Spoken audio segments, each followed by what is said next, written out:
Have you ever had a student who understands everything in class but freezes when they need to speak? They get the input, they follow along, they even react with facial expressions. Yet, when it's time to produce language, they just can't. This is one of the most frustrating barriers for language teachers. And the problem isn't just about vocabulary or grammar, it's about comfort, confidence, and fluency. But today I have a powerful, low pressure solution that will completely change how your students engage with listening and speaking: audio journaling. Imagine if your students could practice speaking without the pressure of performing in front of others. Imagine them actually wanting to produce language, gaining confidence naturally, and improving without constant correction. That's exactly what audio journaling does.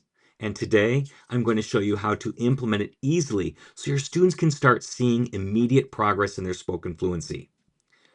And before we dive in, I have a quick challenge for you. If you want to see how your CI-based teaching is, take my CI Proficiency quiz to measure your skills and get actionable steps to improve. Take the quiz now at mm.us/CI quiz. All right, let's get started. If you're not familiar with audio journaling, think of it as a personal spoken journal where students record themselves speaking in the target language without the pressure of a live audience. Unlike traditional speaking assessments, this method is low stress.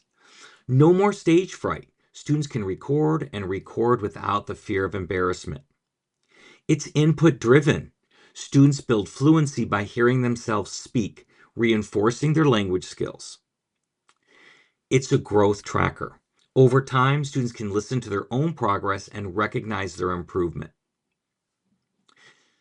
So why audio journaling works in a CI classroom? Well, there are three big reasons why this is one of the most powerful tools for developing spoken fluency. It encourages more speaking more often. Many students hesitate to speak in class because they're afraid of mistakes. With audio journaling, they get to practice producing language consistently, without anyone watching. 2, listening to themselves strengthens proficiency. When students hear their own recordings, they become more aware of their pronunciation, fluidity, and gaps in their expression. This is self-reflection at its best. And 3, it provides visible, motivating progress. Students often don't realize how much they've improved until they listen to an older recording. Tracking their journey keeps them motivated and engaged. And the best part? It's ridiculously easy to implement. Let's talk about how. The key to making audio journaling successful is to keep it structured, simple, and stress-free. Here's how you can set up for success. Step 1, start small and keep it simple. Begin with very short prompts, just 30 to 60 seconds. Many students will feel intimidated at first, so starting small makes it manageable.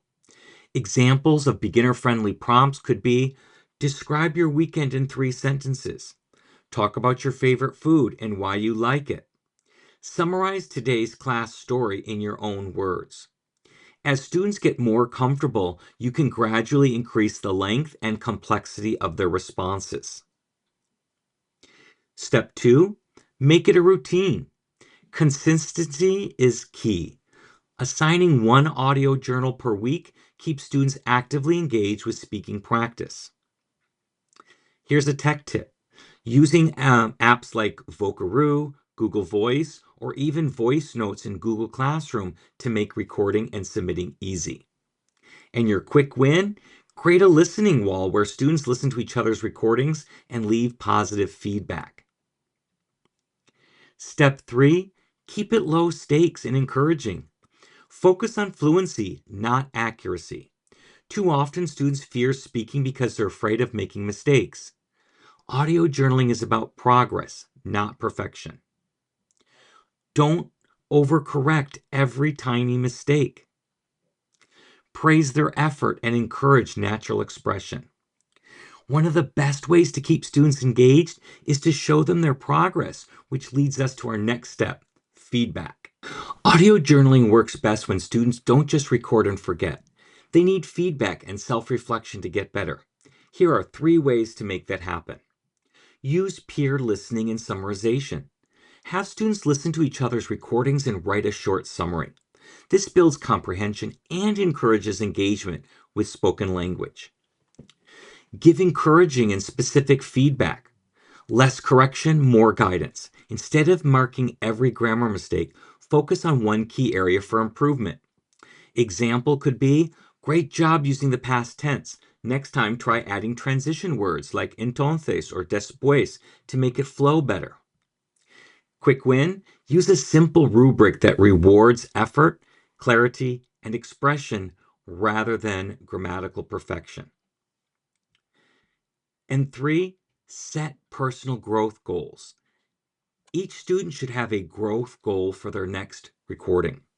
Example goals could be use 3 new vocabulary words or speak for 15 extra seconds. Try to use more descriptive words.